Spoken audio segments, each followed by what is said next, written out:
एक समय की बात है जब सुंदरवन नामक गांव में एक लालची सेठ मोहन राम रहा करता था। वो गरीब किसानों को अपनी जमीन खेती के लिए देकर उन्हें लूटने की कोशिश किया करता था।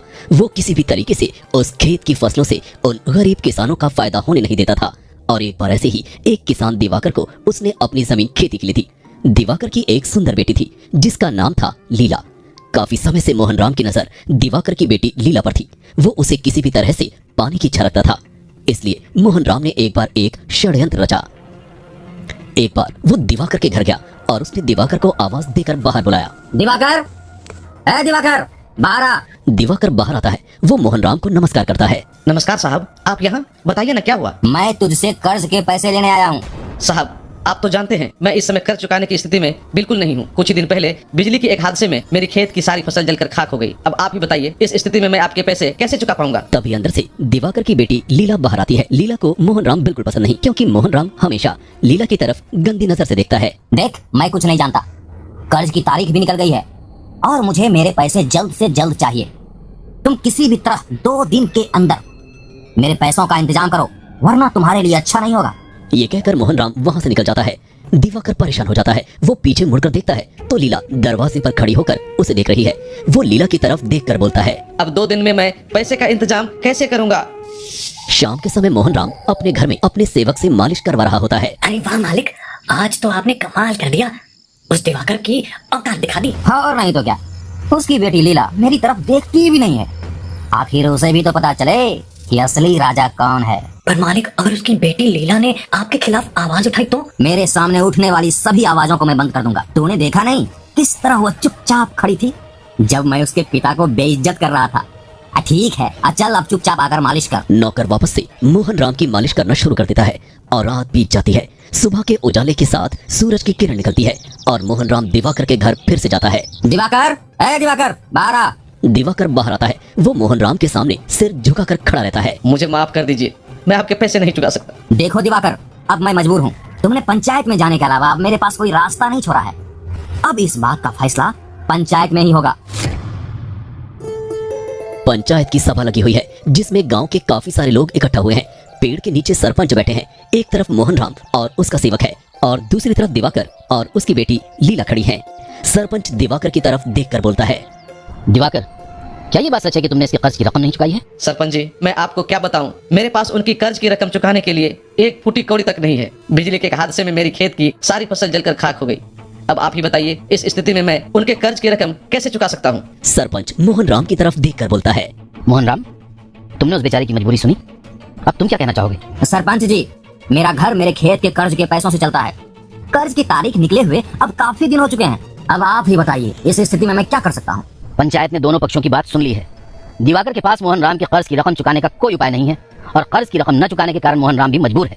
तो मोहन राम, तुम ही बताओ, इस परिस्थिति में तुम किस तरह से समझौता करना चाहोगे? सरपंच जी, मेरे पास एक तरीका है जिससे मैं दिवाकर के कर्ज की सारी रकम माफ कर सकता हूँ। तो बताओ मोहन राम, ऐसा कौन सा तरीका है तुम्हारे पास? मैं दिवाकर का सारा कर्ज माफ करने को तैयार हूँ। हाँ, अगर वो अपनी बेटी लीला की शादी मुझसे करवाए तो। ये सुनकर सभी लोग चौंक जाते हैं। लीला के होश उड़ जाते हैं और उसकी आंखें बड़ी हो जाती हैं। उसको समझ नहीं आता जो उसने सुना वो सच है या उसकी एक कल्पना। पर साहब, ये क्या कह रहे हैं आप? ये कैसे मुमकिन है? क्यों मुमकिन नहीं है?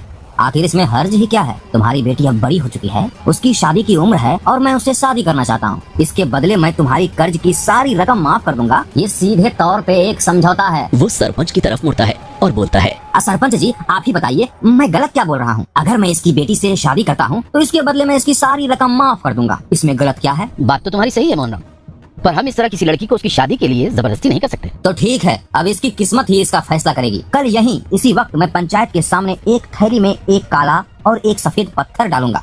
लीला जो भी पत्थर उठाएगी वही इसकी किस्मत का फैसला करेगा। अगर उसने सफेद पत्थर उठाया तो मैं उसके पिता का सारा कर्ज माफ कर दूंगा, और अगर इसने काला पत्थर उठाया तो फिर मुझसे शादी करनी होगी। ये सुनकर लीला चौंक जाती है। उसे कुछ समझ नहीं आता कि वो क्या करे। अब मैं इसे और इसकी बेटी को 1 दिन का समय देता हूँ सोचने के लिए। या तो 1 दिन के अंदर मेरे सारे रकम के पैसे चुका दे, या फिर मैं इसकी बेटी से शादी करूंगा। लीला चुपचाप अपने कमरे में बैठी हुई है। वो खिड़की से बाहर हो रही तेज बारिश को देख रही है। वो अपने ख्यालों में खोई हुई है, गुमसुम और चुपचाप। तभी पास ही बैठा दिवाकर बोलता है, पता नहीं कल क्या होगा। न जाने किस मनहूस घड़ी में यह जमीन मैंने मोहन राम से ले ली थी। मुझे क्या पता था इस जमीन के बदले मुझे अपनी फूल सी बेटी को दांव पर लगाना पड़ेगा। परेशान दिवाकर को देखकर लीला उससे बोलती है, पिताजी, यह सब तो किस्मत का खेल है। हर किसी के जीवन में बुरा समय आता ही है। ईश्वर भी बड़ा निर्दयी है। उसने जानबूझकर केवल हमारी ही फसल को बर्बाद किया, जिसकी वजह से हमें यह दिन देखना पड़ा। लीला अपने चेहरे पर एक छोटी मुस्कान के साथ दिवाकर को कहती है, चिंता मत कीजिए पिताजी, सब ठीक हो जाएगा। लीला वापस खिड़की के बाहर हो रही तेज बारिश को देखने लगती है। सूरज ढल चुका है, धीरे धीरे शाम होने लगी है। लीला दरवाजे के बाहर देखती है तो बारिश भी बंद हो चुकी है। घर में बिजली नहीं है। लीला एक दिया जलाती है। दिए की रोशनी में थोड़ा थोड़ा उजाला होने लगता है और लीला का चेहरा दिखता है। वो अब कल आने वाली चुनौती के बारे में सोच रही है। उसे उसके पिता की कही हुई बात याद आती है। ईश्वर भी बड़ा निर्दयी है। उसने जानबूझकर केवल हमारी ही फसल को बर्बाद किया, जिसकी वजह से हमें यह दिन देखना पड़ा। लीला मन ही मन सोचती है, यह सिर्फ एक संजोग तो नहीं हो सकता। केवल हमारी ही फसल का जलना और मोहन राम का खर्च के पैसों के लिए जबरदस्ती करना, कुछ तो गड़बड़ है। मुझे पता लगाना ही होगा। बिजली के न होने के कारण सभी जगह अंधेरा छाया हुआ है। लीला अंधेरे का फायदा उठाकर धीरे धीरे मोहन राम के घर की तरफ बढ़ती है।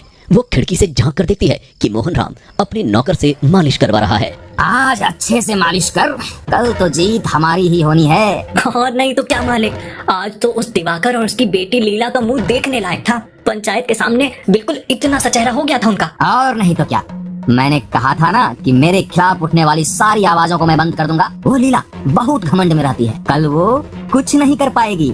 कल उसे मेरा होना ही पड़ेगा। लगता है आप उसे पाने के लिए बहुत उत्सुक हैं। और नहीं तो क्या, क्या सुंदरता है उसकी। चांद की चांदनी भी शर्मा जाए। उसे पाने के लिए तो मैं कुछ भी कर सकता हूँ। यहाँ तक कि उसके पिता की खेत की फसल में आग भी लगा सकते हैं। ये सुनकर लीला पूरी तरह चौंक जाती है। फसल के जलाए जाने का सच उसके सामने आ जाता है। अरे धीरे बोल, यहाँ दीवारों के भी कान होते हैं और जमीन उसके बाप की थोड़ी है, मेरी है। मैं चाहे उसके साथ कुछ भी करूँ। पर मालिक, आपने शर्त तो रख दी कि अगर सफेद पत्थर उठाती तो आप उसका सारा कर्ज माफ कर देते। और अगर सच में उसने सफेद पत्थर उठाया तो फिर क्या करेंगे आप? तुझे क्या लगता है मैं बेवकूफ हूँ जो इतनी आसानी से हाथ आए मौके को जाने दूंगा? तू चिंता मत कर, उसका इंतजाम भी है मेरे पास। कौन है वहाँ? लीला वहाँ से भाग जाती है। मोहन राम अपने सेवक को कहता है, अरे जाकर देख वहाँ कौन है, कहीं किसी ने कुछ सुन तो नहीं लिया। नौकर जाता है और वो खिड़की के बाहर यहाँ वहाँ झाँकता है। मालिक, यहाँ तो कोई नहीं है, लगता है बिल्ली होगी। नौकर वापस आकर मोहन राम की मालिश करना शुरू कर देता है। भागते हुए लीला अपने घर के अंदर आती है और जल्दी से दरवाजा बंद करती है। वो हाँफ रही होती है। दिवाकर उसे इस हालत में देखता है और पूछता है, क्या हुआ बेटी, क्या हुआ?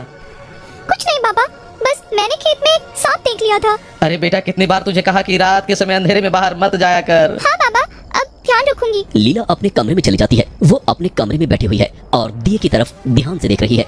उसका मन अभी भी उन्हीं बातों को सोच रहा है जो उसने मोहन राम के घर पर सुनी। वो मनी मन सोचती है, क्या मैंने जो सुना वह सच है या सपना? ये मोहन राम इस हद तक नीचे गिर जाएगा, इसका मुझे खबर भी नहीं था। मुझे कल पंचायत में इसका सबके सामने सच लाना ही होगा। अगली सुबह होती है। मौसम खुला हुआ है। पक्षी चहचहा रहे हैं। सूरज की किरणें आसमान में चारों ओर बिखरी हुई हैं। पंचायत में सभी लोग इकट्ठा हुए हैं। दिवाकर और लीला फिर से एक तरफ खड़े हैं और दूसरी तरफ मोहन राम खड़ा है। लीला का ध्यान केवल मोहन राम की तरफ ही है। वो आज कैसे भी करके सबके सामने मोहन राम की सच्चाई लाने की फिराक में है। मोहन राम के चेहरे पर एक धूर्त मुस्कान है। मोहन राम, क्या तुम खाली थैली लेकर आए हो? जी सरपंच जी, ये देखिए। वो सबके सामने थैली को उल्टा करके दिखाता है। अब मैं इसमें एक काला और एक सफेद पत्थर डालूंगा। शर्त के मुताबिक दिवाकर की बेटी लीला इस थैली में से एक पत्थर निकालेगी और उसी हिसाब से फैसला होगा कि मैं दिवाकर का कर्ज माफ करूंगा या लीला मुझसे शादी करेगी। ये सुनते ही सभी लोग अपने आसपास एक काला और एक सफेद पत्थर ढूंढने में लग जाते हैं। सरपंच के साथ साथ सभी गांव वाले भी मोहन राम की मदद करने के लिए पत्थर ढूंढने में लग जाते हैं। जब कोई देख नहीं रहा होता है तो मोहन राम सबकी नजरों से बचाकर अपनी थैली में 2 काले पत्थर डाल लेता है।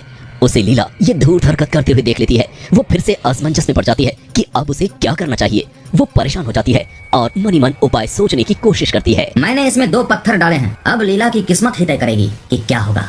लीला, क्या तुम तैयार हो? परेशान लीला अपनी आंखें बंद करती है और मन में प्रार्थना करती है। अचानक वो आंखें खोलती है और उसकी आंखें चमक रही होती हैं और चेहरे पर एक तेज होता है। उसे एक तरकीब सूझी है। वो मुस्कुरा कर कहती है, जी सरपंच जी, मैं तैयार हूँ। लीला आगे बढ़ती है और थैली में हाथ डालती है। वो जानती है कि इस थैली में दोनों ही काले पत्थर हैं। वो जो भी पत्थर निकालेगी उसे मोहन राम से शादी करनी ही पड़ेगी। इसलिए वो धीरे से पत्थर निकालती है और हाथ को ढीला रखते हुए पत्थर को नीचे गिरा देती है। ढीर में गिरते ही वो पत्थर गुम हो जाता है। अचानक सभी चौंक जाते हैं और मोहन राम परेशान हो जाता है। सभी लोग यहाँ वहाँ उस पत्थर की खोज करने लगते हैं। सभी लोग आपस में बात करने लगते हैं कि आखिर लीला ने कौन सा पत्थर निकाला था। पत्थर गुम होने के कारण कोई भी उसे पहचान नहीं पा रहा था। तभी सबको शांत करते हुए लीला कहती है, अरे आप लोग शांत हो जाइए, इतना परेशान क्यों हो रहे हैं?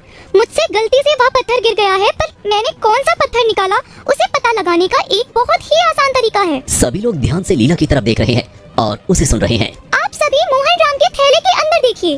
अगर उसमें काला पत्थर रहा तो मैंने सफेद पत्थर निकाला होगा, और अगर इसमें सफेद पत्थर रहा तो मतलब मैंने काला पत्थर निकाला रहा होगा। ये सुनते ही मोहन राम चौंक जाता है। सरपंच मोहन राम के थैले के अंदर हाथ डालकर पत्थर निकालता है तो उसमें से काला पत्थर निकलता है। सरपंच काला पत्थर हाथ में लेकर कहता है, इसके थैली में तो काला पत्थर है। इसका मतलब कि लीला ने जो पत्थर निकाला था उसका रंग सफेद है। तो शर्त के मुताबिक मोहन राम को अब दिवाकर के सारे कर्ज की रकम माफ करनी होगी। मोहन राम हताश हो जाता है, जिसकी वजह से उसे गुस्सा आ जाता है। ऐसा नहीं हो सकता, ये नामुमकिन है। इसमें सफेद पत्थर नहीं निकला होगा, ये नामुमकिन है, ये हो ही नहीं सकता। मोहन राम की तरफ देखकर लीला मुस्कुराते हुए कहती है, क्यों नामुमकिन है मोहन राम? सच सबके सामने है। तुमने थैली में दो पत्थर डाले, एक काला और एक सफेद। अगर थैली में काला पत्थर है इसका मतलब मैंने सफेद पत्थर ही निकाला होगा। इस बात में क्या शक है? इसमें सफेद पत्थर नहीं निकला होगा, क्योंकि थैली में तो मैंने केवल दो काले पत्थर ही रखे थे, तो ये सफेद पत्थर कैसे निकल सकता है? ये सुनकर सभी लोग चौंक जाते हैं। सरपंच मोहन राम से कहता है, ये तुम क्या कह रहे हो मोहन राम? यह सच कह रहा है सरपंच जी। इसने जानबूझकर सबकी नजरों से छुपाकर थैली में दो काले पत्थर डाले थे कि अगर मैं कोई सा भी पत्थर निकालूं तो मुझे इससे जबरदस्ती शादी करनी ही पड़ेगी, और मैंने इसे यह करते हुए देख लिया था, इसलिए जानबूझकर मैंने वह पत्थर नीचे गिरा दिया था ताकि मैं इसकी सच्चाई आप सबके सामने ला सकूं। मोहन राम एकदम गुस्से में आ जाता है। तुझे तो मैं छोड़ूंगा नहीं, अब तो मैं तुझसे शादी करके ही रहूंगा। मोहन राम जबरदस्ती लीला का हाथ पकड़ लेता है। लीला अपना हाथ मोहन राम से छुड़ाती है और उसे जोरदार थप्पड़ मारती है। तुझ जैसे गिरे हुए इंसान से मैं शादी करूंगी? मैं तो यहाँ सबके सामने तेरी सच्चाई लेकर आना चाहती थी, सबको बताना चाहती थी कि कैसे तूने अपने फायदे के लिए मेरे बाबा के खेत में आग लगाकर उनकी सारी फसल खराब कर दी, और सबके सामने यह दिखाया कि ये उनकी गलती है। इसे सुनकर दिवाकर के होश उड़ जाते हैं। सरपंच भी भौचक्का रह जाता है। ये तुम क्या कह रही हो लीला बेटी? हाँ सरपंच जी, मैं सच कह रही हूँ, मेरे पास इसका सबूत भी है, वहाँ देखिए। सरपंच दूसरी तरफ देखता है तो वहाँ मोहन राम का नौकर डरा हुआ सहमा खड़ा रहता है। लीला उससे कहती है, बताओ इस पंचायत को, कैसे तुम्हारे मालिक ने मेरे बाबा के खेत में आग लगाई थी? हाँ सरपंच जी, ये ठीक कह रही है। मालिक ने दिवाकर के खेत में बिजली के तारों से आग लगाई थी ताकि उसकी सारी फसल खराब हो जाए और वह समय पे पैसों को ना चुका पाए, और इसी का फायदा उठाते हुए मालिक ने दिवाकर की बेटी से शादी का प्रस्ताव रखा था। मुझे माफ कर दीजिए मालिक, पर मैं कुछ नहीं कर सकता। सरपंच कुछ सोच विचार करने लगता है। वो अपनी कुर्सी से खड़ा होता है और बोलता है, पंचायत के सामने कुछ नए खुलासे होने के बाद और मोहन राम के किए हुए धोखे ने शर्त को अमान्य ठहराते हुए सोच समझकर पंचायत अब इस फैसले पर पहुंची है कि पंचायत इस बार दिवाकर के कर्ज की रकम माफ करती है और मोहन राम को फसल जलाने की सजा के तौर पर दिवाकर को मुआवजा देने का फैसला सुनाती है। इस फैसले को सुनकर दिवाकर और लीला के चेहरे की खोई हुई मुस्कुराहट वापस आ जाती है। दिवाकर हाथ जोड़कर सरपंच को शुक्रिया अदा करता है और वहाँ से चला जाता है।